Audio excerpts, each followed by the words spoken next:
Hi, everyone. I'm Dr. Elaine Hart. I'm one of the OBGYN doctors here at Loma Linda. I've been here for about 16 years. So I work in the Department of OBGYN, and I also have the privilege of teaching the next generation of doctors. I run the OBGYN clerkship. So I get to teach them all about breastfeeding too. So today, my talk for you guys is Breastfeeding 101 for the new mom. So we're going to talk all about what you need to know about breastfeeding to do really well at breastfeeding and to succeed. I want all of you to succeed with breastfeeding if that's your goal. Just to give you a little bit of additional information about me, I am a mom. I had a set of undiagnosed twins about 39 years ago. Had no idea, surprise twins, and I breastfed them for 17 months.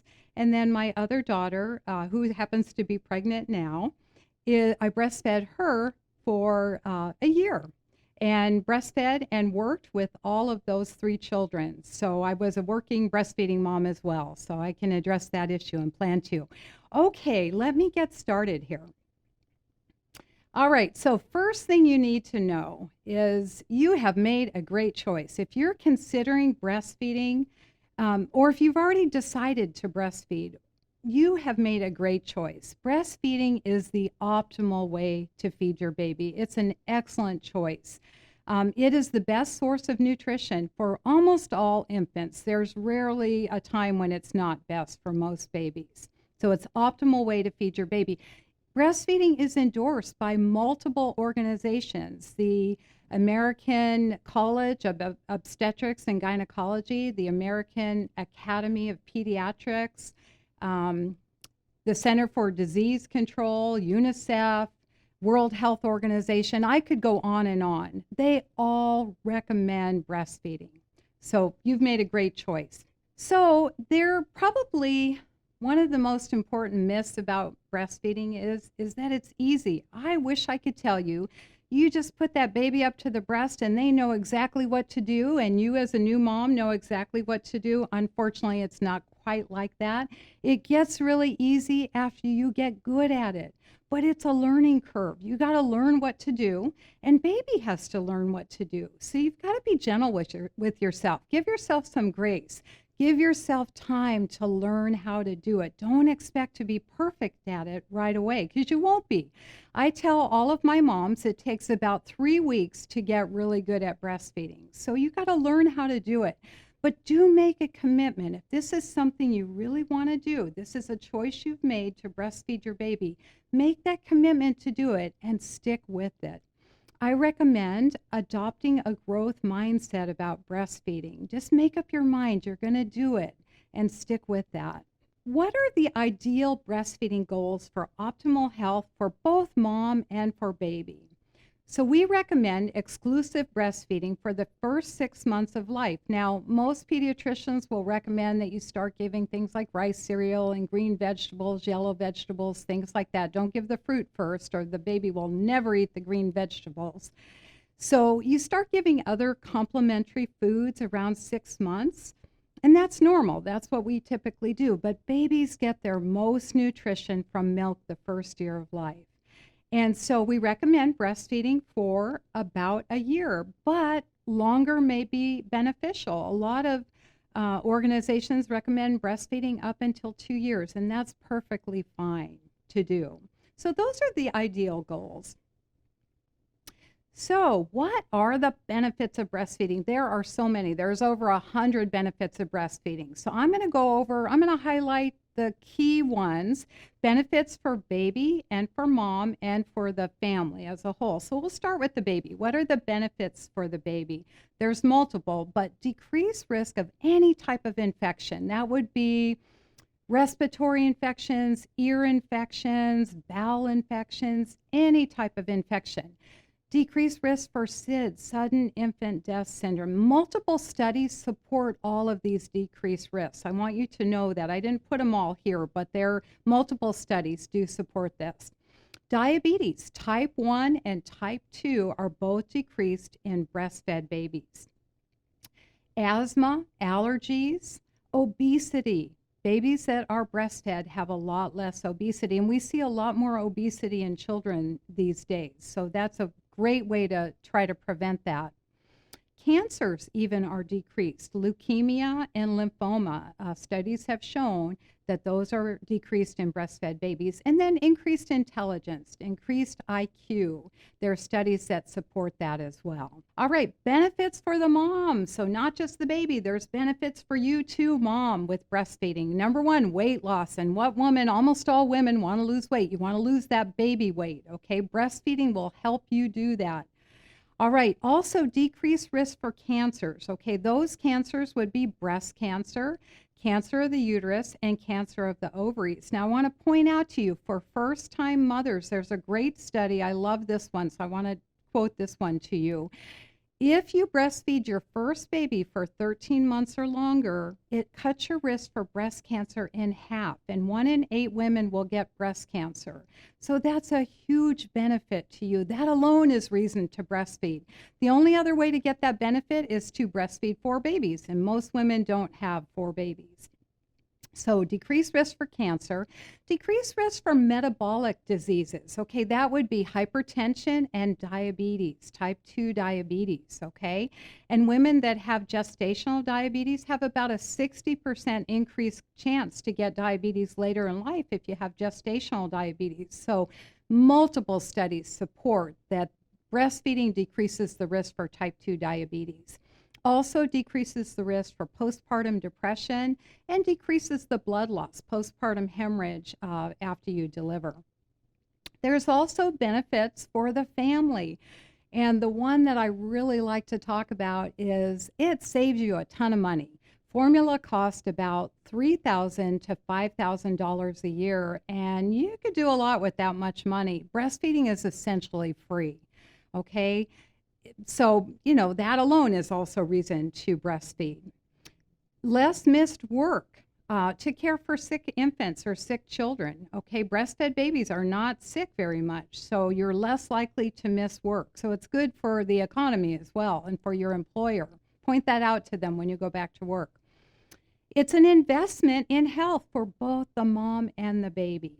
All right, so initial breastfeeding in the hospital. You've made your mind up you're going to do this. So how does this work? When you deliver, ideally, we'd like you to initiate breastfeeding within the first hour of life. We call that golden hour. Okay, we want to keep mom and baby together. We're doing skin to skin.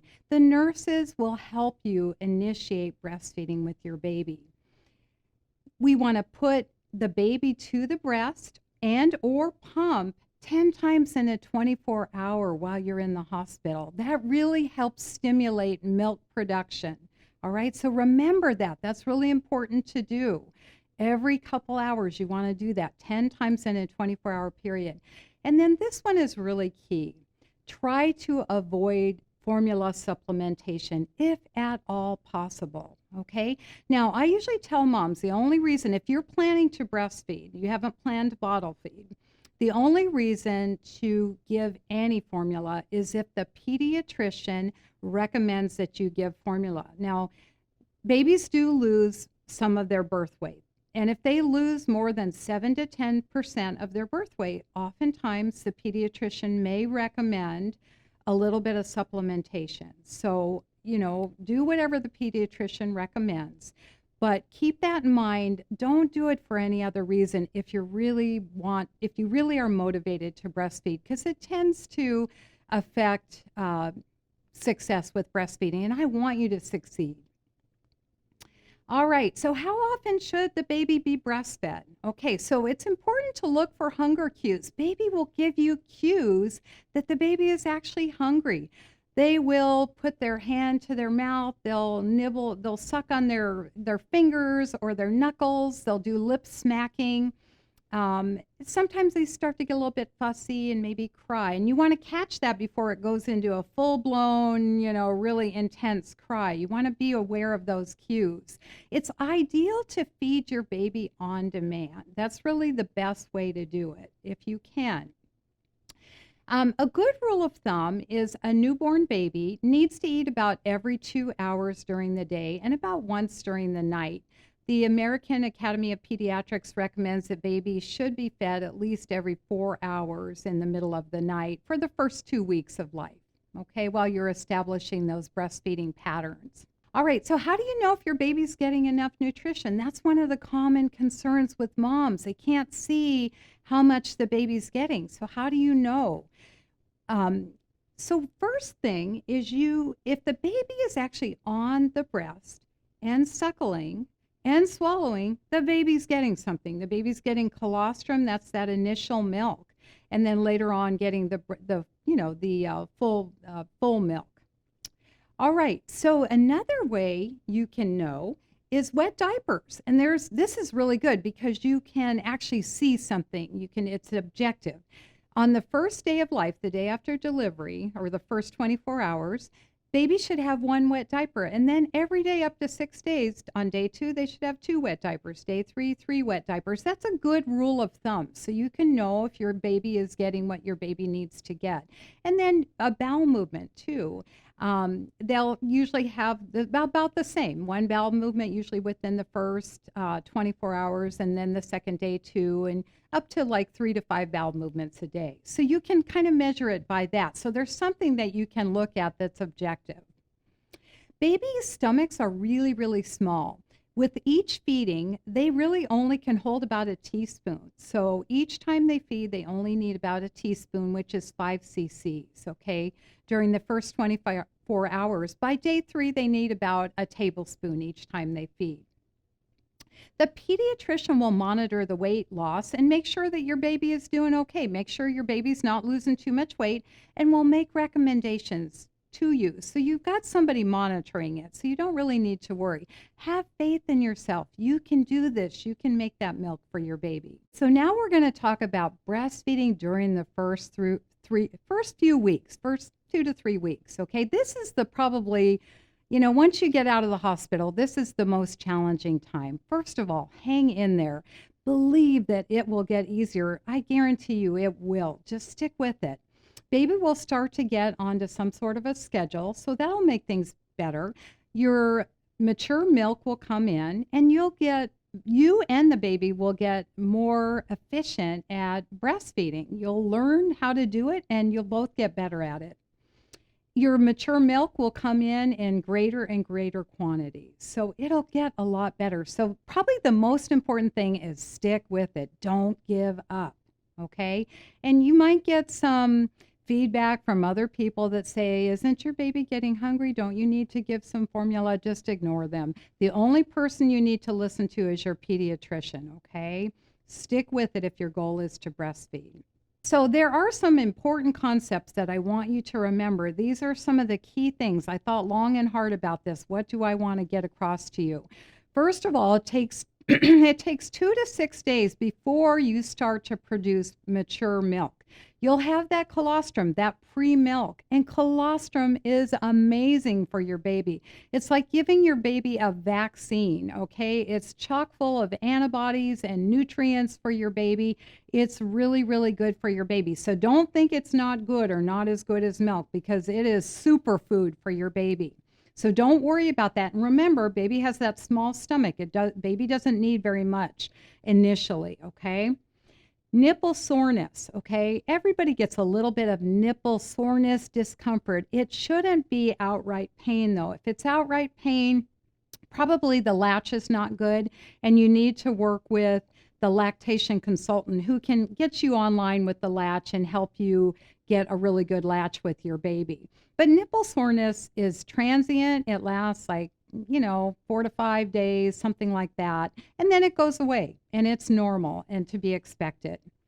All right, infant demand is the factor in determining milk production. What does that mean? It simply means the more milk you take out, the more milk you can make, okay?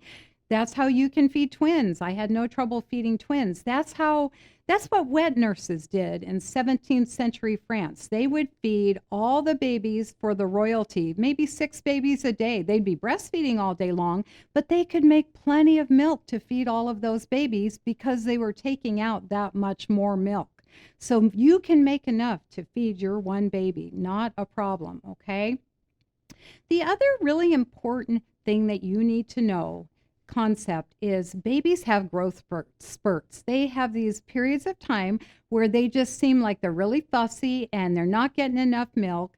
And you think, okay, I'm failing. I'm not feeding my baby properly. All it is a growth spurt. They have the first one somewhere between 7 to 14 days. And then they have another one around 6 to 8 weeks, and then 3 months, 6 months, 9 months. They have growth spurts quite frequently. And every time it'll seem like you're not making enough milk. What do? You just increase the frequency of feeding or pumping, and you'll catch up to the baby. Remember, you're feeding that baby for the first year of life, and that baby's growing, doubling its birth weight by 6 months and tripling its birth weight by a year. So your baby's growing quite a bit, and you need to catch up and make enough milk for that baby to support that baby with breastfeeding that first year of life. All right, secrets to successful breastfeeding. These are some secrets I want to share with you. And first off, choose to deliver at a baby-friendly hospital. Loma Linda is a baby-friendly hospital. People watching this may not be delivering at Loma Linda. You can check with the hospital to see if it is baby-friendly. We went baby-friendly in 2008. I was very involved in that. And it's basically an initiative to support breastfeeding. And probably the number one part of all of that is to avoid formula supplementation, okay? And the only reason, again, to give formula is, number one, if you choose to formula feed your baby, that is your right, and we support you as OBGYNs if that's your choice. But if you have made a choice to breastfeed, the only reason to give formula is if your pediatrician recommends it. Be determined to breastfeed and don't give up. Okay, get help. Now, where can you get this help? In the hospital, the nurses are all trained on lactation support. And then we have lactation nurses that can help you. There are baby mothers breastfeeding circles. There's online support. There's La Leche League. There's a lot of support out there for breastfeeding. So just reach out and get that help that you need. Stick to your breastfeeding goals. Again, if your goal is to breastfeed for a year, stick with it. All right, so there are some challenges to exclusive breastfeeding. I want to be honest with you, okay? And there are. And how do you overcome these? Okay, so the first one is not sure if you have enough milk or colostrum. We talked a little bit about this, but just to kind of reinforce, if your baby is suckling on the breast, on the areola, the area around the nipple and the nipple, and swallowing, your baby's getting something. If your baby has that one wet diaper the first day, two the second day, and starts having bowel movements, your baby is getting something, okay? You can't measure it, but you can measure it that way. Not sure if your baby's getting enough. It's kind of the same thing. Look at those wet diapers, look at the bowel movements the baby's having. And then talk to your pediatrician. Your pediatrician is carefully monitoring the baby's weight gain, especially over that first, closely and very, for the first 2 weeks and then ongoing, throughout that first year of life. If the baby falls asleep at the breast, that's very common. Newborn babies sleep quite a bit. You can unwrap the baby. You can tickle the baby's feet. You can do different things to try to wake the baby up. That's perfectly fine. Sore nipples, check with the lactation nurse. Make sure your latch is really good. That's probably the number one thing to do with sore or cracked nipples. Also, you can try using the breast pump too. You can put lanolin cream on the nipples. You can also put a little bit of the colostrum on the nipples, chock full of infection-fighting components that will help that'll help the nipples feel better, okay? Air drying the nipples, all of those things can really, really help the nipples. And they will heal very nicely, especially with the colostrum on the nipples. Now, if you have decreased milk supply, oftentimes it's usually almost always because your baby's going through a growth spurt. So don't forget those growth spurts. All you have to do is increase the frequency of feeding your baby or put the baby to the breast a little bit more frequently to catch up or pump a little bit more, and that'll help you catch up to your baby's growth spurt. And that's the same if the baby acts like he's not getting enough. It's probably a growth spurt. Now, there are some medications that we can prescribe for you to help you with your milk supply. I tend to prescribe those less and less and just work with the mom on some of these more natural ways dealing with the growth spurts. But there are medications, and you need to talk to your OBGYN about that. And then working. Working can get in the way. I've got a whole slide on working mothers. All right, so how to keep the milk flowing. Okay, mothers need support. Number one, take all the support you can get. Rope the dad in. Get him on board with this. New dads almost always come to all the first prenatal visits, or all the visits with the first baby is typically what they do. And I get them involved right away. And dads make a big impact on breastfeeding. If they're supportive, the woman is much more likely to successfully breastfeed.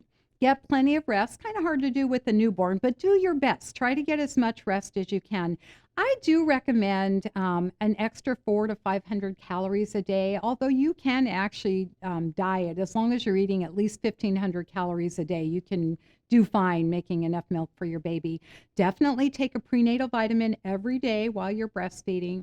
And I recommend some extra vitamin D and eat foods rich in calcium, leafy green vegetables, and milk products like cheese, things like that. Breastfeeding and the working mom. A lot of you are going to be going back to work. Not to worry. You can breastfeed and work, okay?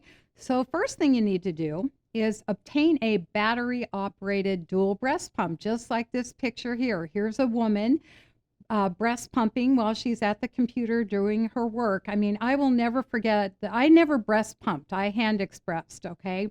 So breast pumps were kind of new to me. And I remember when my daughters were my twins had their babies 7 years ago, and they were both working moms. So I bought them both breast pumps. And what really sparked my interest in that is seeing one of our resident physicians sitting there doing her computer charting, just like this young lady here in the picture, breast, pumping while she was doing her work, totally discreetly. You couldn't see anything. She was in the workroom doing it. So you can do this. You can pump at work. Ideally, pump every 3 to 4 hours at work. That's the ideal way to do it. And then start pumping. Once you get breastfeeding established, and a few weeks before you start to go or are planning to go back to work, start pumping after each feeding and store that milk, that liquid gold for your baby, so that when you're at work, somebody can give your baby pumped breast milk. It's important for you to know that there are a lot of laws supporting breastfeeding, and I am so happy to see this in support of breastfeeding.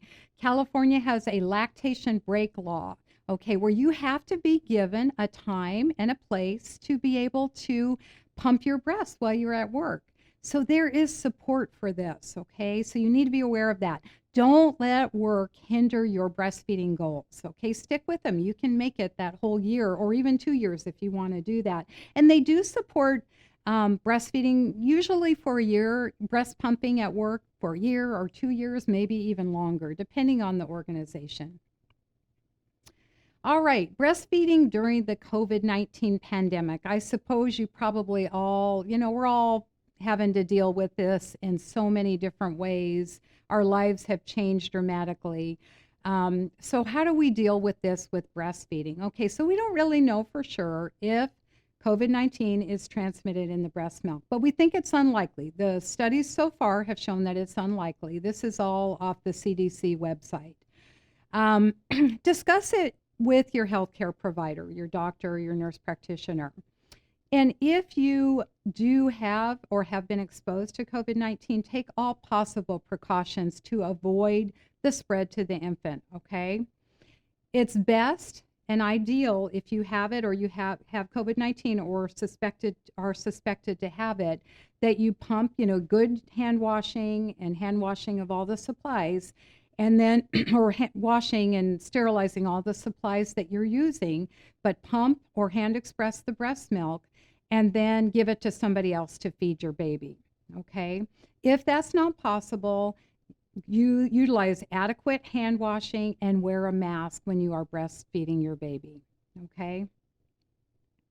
The reason for all of that is breast milk is the ideal, the perfect food for your baby, and we want to promote that breastfeeding, okay? And then I just want to point out to you breastfeeding under special circumstances. Okay, there's some that are, there's many special circumstances, but three that I want to point out here are a premature baby in the NICU. We all have this idea we're going to have a perfect, healthy baby, full term baby, everything's going to go great. And it can really derail you if your baby's born prematurely or your baby has to go to the NICU, the neonatal intensive care unit, for any reason. Don't give up on your breastfeeding goals. These babies that are in the NICU, especially those premature babies, they need that breast milk even more than the full term babies do. So stick with your goals. You can do this, okay? And there's lactation nurses in the NICU, and they will help you, and they will be very supportive of breastfeeding, breast pumping while your baby's in the NICU.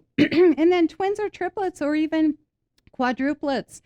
You can breastfeed multiples. Remember those wet nurses that would feed like up to 6 babies? You can easily feed twins. You have 2 breasts, okay? You can easily feed them at the same time. I fed mine at the same time.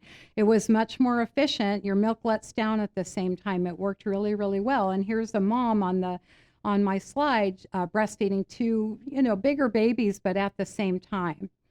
And then, can you breastfeed if you're pregnant? Absolutely, you surely can, unless there's a complication with your pregnancy, and you need to talk to your OB doctor about that. But if you have a normal pregnancy, you should be able to breastfeed all the way through. Now, my experience with this in many years of being an OBGYN is oftentimes the babies will wean themselves because the milk tastes funny because of all the mom's hormones. But I have had at least a couple patients that have breastfed all the way through. Now the milk will change to colostrum at some point, but that's still really good for your current baby as well. Okay, so you can do that. That's the end of my slide presentation. But what I want to tell you is stick with it. You can do this. You can breastfeed your baby. You just take all the support that you can get and stick with it. Make that commitment to breastfeed, and you should do really well. If you need help, contact those lactation support people. Contact your OBGYN or your pediatrician. We are all there to help you. We want you to successfully breastfeed. And remember, breastfeeding is the optimal way to feed your baby. Thank you and good luck. You'll do well.